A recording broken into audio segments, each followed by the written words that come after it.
Periyar Maniammai Institute of Science and Technology, Tanjavur. CSE with specialization in AI and ML, data science, cybersecurity and more. Taste Daily. Taste the Daily. கடகராசி புனர்பூச நட்சத்திரம் 4ஆம் பாதத்தில் பிறந்தவங்களுக்கு முருகர் என்ன message சொல்றாரு? கடகராசி புனர்பூச நட்சத்திரம் இவங்களுக்கான காலம். உயர்ந்த எண்ணங்களை கொள், உயர்ந்த நிலைக்கு செல்வாய், உயர்ந்த மலையை போல. அந்த மலையை அடைந்தாலும் உன் எண்ணம் உயர்ந்து கொண்டே இருக்க வேண்டும். ஸோ இவங்களுக்கு முருகர் தரக்கூடிய மெசேஜ் என்னன்னா,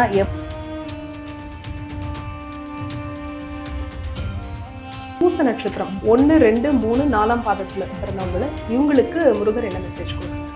ஸோ கடகராசி பூச நட்சத்திரம் இவங்களுக்கான காலம். அகத்தின் அழகு முகத்தில் தெரியும். நீ உனக்குள்ளே ஆனந்தமாயிரு, உன் முகம் பிரகாசிக்கும், உன் அழகு மெருகேறும், உனக்கென தனித்தன்மை உருவாகும். ஸோ முருகர் இவங்களுக்கு தரக்கூடிய மெசேஜ் என்னன்னா, கடகராசி ஆயில்ய நட்சத்திரம் 1, 2, 3, 4ஆம் பாதத்தில் பிறந்தவங்களுக்கு முருகர் என்ன மெசேஜ் கொடுக்குறாரு? ஸோ கடகராசி ஆயில்ய நட்சத்திரம் இவங்களுக்கான காலம். உனக்கான ஒன்று உன்னை வந்து சேரும், அதுவரை என்னை நினை மனமே, உன் துணை நான். ஸோ முருகர் இவங்களுக்கு தரக்கூடிய மெசேஜ் என்னன்னா,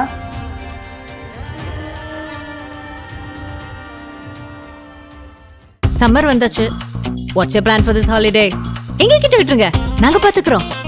VGD holidays. GT Holidays, South India's #1 travel brand.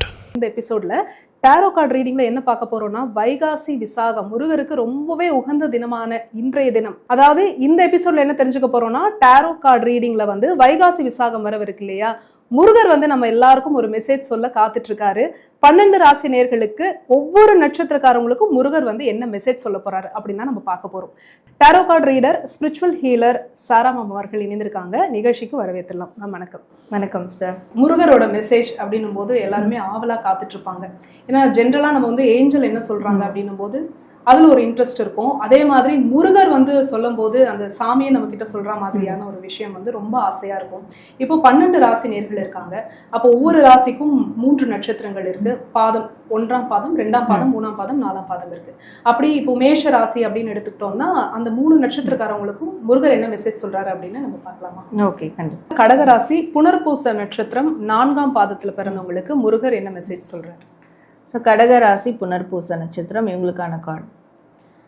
So இவங்களுடைய முருகர் மெசேஜ் முதல்ல பார்த்துடலாம். உயர்ந்த எண்ணங்களை கொள், உயர்ந்த நிலைக்கு செல்வாய், உயர்ந்த மலையை போல. அந்த மலையை அடைந்தாலும் உன் எண்ணம் உயர்ந்து கொண்டே இருக்க வேண்டும். ஸோ இவங்களுக்கு முருகர் தரக்கூடிய மெசேஜ் என்னன்னா, எப்பவுமே எண்ணங்களை வந்து ரொம்ப உயர்வானதாக வைக்கணும், பாசிட்டிவாக.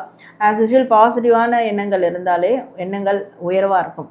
ஒரு நெகட்டிவான எண்ணம் வந்ததுன்னா என்ன ஆகும்னா, அந்த நெகட்டிவான எண்ணம் வர காரணமாக இருந்தவங்களையும் அந்த மாதிரியான சூழலையும் பழி வாங்கணும்னு நினைப்பாங்க. ஸோ அது ஒரு கீழ்த்தரமான எண்ணங்கள் செயல்களாக கூட அது அமைஞ்சிடும். அப்படி இல்லாமல் உயர்ந்த எண்ணங்கள், இதுக்கு அடுத்து நம்ம என்ன நல்ல நிலைமைக்கு போகலாம், இல்லை நம்மளை சுற்றி இருக்கிறவங்கள என்ன நல்ல நிலைமைக்கு கொண்டு போகலாம், யாருக்கு என்ன உதவி செய்யலாம் அப்படின்ற மாதிரி ஒரு மலையை போல ஒரு உயர்ந்த எண்ணங்களை அவங்க மேற்கொள்ளணும். ஈவன் அந்த எண்ணங்கள் அவங்களுக்கு இருக்கிறதுனால அந்த உயர்ந்த இடத்த ஒன்ஸ் ரீச் ஆனதுக்கு அப்புறமும், இல்லை ஆல்ரெடி அப்படிலாம் இருந்துதான் இப்போ ஒரு உயர்ந்த நிலையில் இருக்கிறாங்கன்னா, இனிமேலும் அந்த உயர்ந்த இடத்த எண்ணங்களை மேற்கொள்ளணும். சில பேர் அந்த இடத்த ரீச் ஆனதுக்கு அப்புறம் இப்போ நம்ம கிட்ட தான் எல்லாமே இருக்கே, ஸோ இப்போ நம்மளுக்கு எதிரியாக வந்தால் யாரை வேணா பழி வாங்கிடலாம், அடிச்சுட்டு போயிடலாம் அப்படின்றது அந்த எண்ணங்கள் வந்து ஃபேட் ஆக ஆரம்பிக்கும். அப்படி இல்லாமல் உயர்ந்த நிலைக்கு போனாலும் அதே உயர்ந்த எண்ணங்கள் கண்டினியூ பண்ணிக்கிட்டே இருக்கணும். ஸோ அப்படி பண்ணும் போது கண்டிப்பாக இவங்களுடைய வளர்ச்சியை இன்னும் வந்து போயிட்டே இருக்கும். அது யாராலும் தடுக்க முடியாது. முருகர் இவங்களுக்கு ஒரு வேண்டுகோள் வைக்கிறதே அதுதான். இவங்களுடைய எண்ண அலைகள் மட்டும் எப்பவுமே பாசிட்டிவா இருக்கணும், ரொம்ப உயர்ந்துகிட்டே போகணும், எப்பவுமே அது கீழே இறங்கக்கூடாது, நெகட்டிவா போகக்கூடாது. ஸோ இந்த டைம்ல இந்த மெசேஜ் அவங்களுக்கு பாஸ் ஆகுதுன்னா கண்டிப்பா அந்த மாதிரியான ஒரு சீக்வன்ஸ்ல இருப்பாங்க. அந்த மாதிரியான ஒரு முடிவுகள் எடுக்கிறதுக்கு கூட வாய்ப்புகள் இருக்கு, ஒரு நெகட்டிவான விஷயம் செய்யறதுக்கு கூட வாய்ப்புகள் இருக்கு. ஸோ அதுக்கு முன்னாடி முருகர் அவங்களுக்கு அதை தடுத்து நிறுத்துறாரு. ஏன்னா அவங்களுடைய வாழ்க்கை ஒரு நல்ல ஒரு ரீச் பாயிண்ட்டுக்கு போகணுன்றதுக்காக. ஸோ அதுதான் முருகர் அவங்க தரக்கூடிய ஒரு மெசேஜ். அப்படிதான் அது கனெக்டும் ஆகும் இல்லையா? அடுத்ததான் கடகராசி பூச நட்சத்திரம் 1, 2, 3, 4ஆம் பாதத்துல பிறந்தவங்களை இவங்களுக்கு முருகர் என்ன மெசேஜ் கொடுக்குறாரு? ஸோ கடகராசி பூச நட்சத்திரம் இவங்களுக்கான கார்ட்ஸ். ஸோ இவங்களுக்கான முருகர் மெசேஜ் முதல்ல பார்த்துலாம். அகத்தின் அழகு முகத்தில் தெரியும், நீ உனக்குள்ளே ஆனந்தமாய் இரு, உன் முகம் பிரகாசிக்கும், உன் அழகு மெருகேறும், உனக்கென தனித்தன்மை உருவாக்கும். ஸோ முருகர் இவங்களுக்கு தரக்கூடிய மெசேஜ் என்னன்னா, இவங்க சமீப காலமாகவோ இல்லை ரொம்ப நாட்களாகவோ கூட நம்ம ஏன் நம்ம ஃபிசிக்காக நம்ம இப்படி இருக்கிறோம், ஃபிசிக்கலி நம்ம ஏன் இப்படி இருக்கோம், இல்லை உடலில் ஏதாவது ஒரு குறைகள் இருக்கலாம், அந்த உடல் ரீதியாக இருக்கிற குறைகளை யோசிச்சு இவங்க வந்து அன்லக்கின்னு கூட கன்சிடர் பண்ணிட்டு நிறைய வாய்ப்புகள் எழுந்திருப்பாங்க. இல்லை உங்களோட வாழ்க்கையே இதனால தான் இப்படி நம்மளோட வாழ்க்கை சரியில்லாமல் இருக்கு அப்படின்னு நினச்சிட்டு இருப்பாங்க. ஆனால் முருகர் தரக்கூடிய மெசேஜ் என்னன்னா, இதனாலலாம் வாழ்க்கை சரியில்லாமல் போகாது. அவங்களுடைய அந்த எண்ணங்கள் உள்ளுக்குள்ளே இருக்கிற அந்த அக அழகு கரெக்டாக இருக்கணும். ஸோ அகத்தின் அழகு தான் முகத்தில் தெரியும். அப்போ அவங்க மனசு தூய்மையாக மனசு அழகாக மாறும் போது ஆட்டோமேட்டிக்காக அவங்க எந்த மாதிரியான ஒரு ஃபிசிக்கில் இருந்தாலும் மற்றவங்களுக்கு அது அழகாக தான் வந்து தெரியும். ஸோ இவங்களுக்கும் அந்த அழகு வேணும். அதாவது இவங்களை பொறுத்த வரைக்கும் நம்மளுடைய ஃபிசிக்கல் அழகு இருந்தால் தான் நம்மளுக்கு லக்கியாக இருக்கும், அப்போ தான் நம்ம எல்லா விஷயங்களையும் சாதிக்க முடியும் அப்படின்னு நினைக்கிறாங்கன்னா அதுக்கு ஃபர்ஸ்ட் அவங்களுடைய அக அழகு ரொம்ப முக்கியம். ஸோ மனசை வந்து அழகாக வச்சுக்கணும்.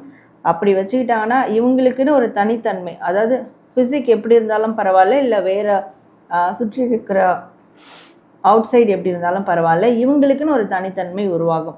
அந்த தனித்தன்மையை இவங்களுக்கான அந்த வெற்றியை வந்து கொடுக்கும், இவங்க ஆசைப்பட்ட அந்த வாழ்க்கையை கூட கொடுக்கும். ஸோ எப்போவுமே இவங்க அக அழகோடு இருக்கணும், அதற்கான விஷயத்த மட்டும் பண்ணணும், ப்ராசஸ் பண்ணணும் அப்படின்றது தான் முருகர் அவங்களுக்கு தரக்கூடிய ஒரு மெசேஜாக இருக்குது. Super ma'am. அடுத்ததாக கடகராசி ஆயில்ய நட்சத்திரம் 1, 2, 3, 4 பாதத்தில் பிறந்தவங்களுக்கு முருகர் என்ன மெசேஜ் கொடுக்குறாரு? ஸோ கடகராசி ஆயில்ய நட்சத்திரம் இவங்களுக்கான கார்டு. ஸோ இவங்களுக்கான மெசேஜ் ஃபஸ்ட்டு பார்த்துலாம்.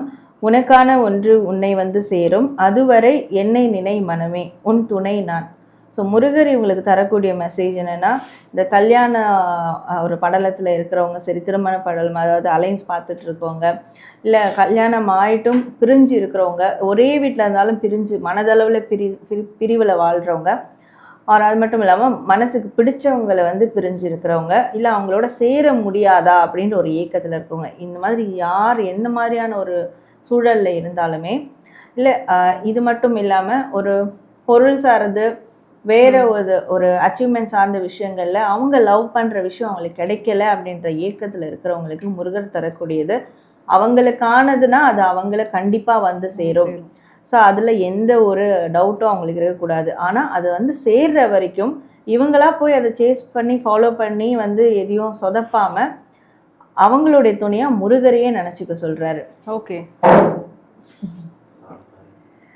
ஸோ அவங்களுக்கான அந்த லவ் பண்ணுற ஒரு விஷயம் வரும்போது வரட்டும், அது வரைக்கும் நான் உனக்கு துணையாக இருக்கேன், நீ என்ன நினச்சிக்கோ, கண்டிப்பாக உனக்கானது ஒன்று வந்து சேரும் அப்படின்றது தான் முருகர் அவங்களுக்கு தரக்கூடிய ஒரு மெசேஜாக இருக்குது. ஓகே. இதுவும் அந்த ஆயில்ய நட்சத்திரம் வந்து திருமணம்னு எடுத்துக்கிட்டாலே அதில் ஆயில்ய நட்சத்திரத்தில் பிறந்த ஆண்களுக்கு அது ஒரு பெரும் தடையாக இருக்குது. ஸோ அவங்களுக்கும் பாசிட்டிவாக சொல்லியிருக்கீங்க இல்லையா? ஏன்னா அது நடந்தால் அது நமக்கானது, நடக்கலைனாலும் நம்ம பேஷன்ஸாக இருக்கணும். ஓகே.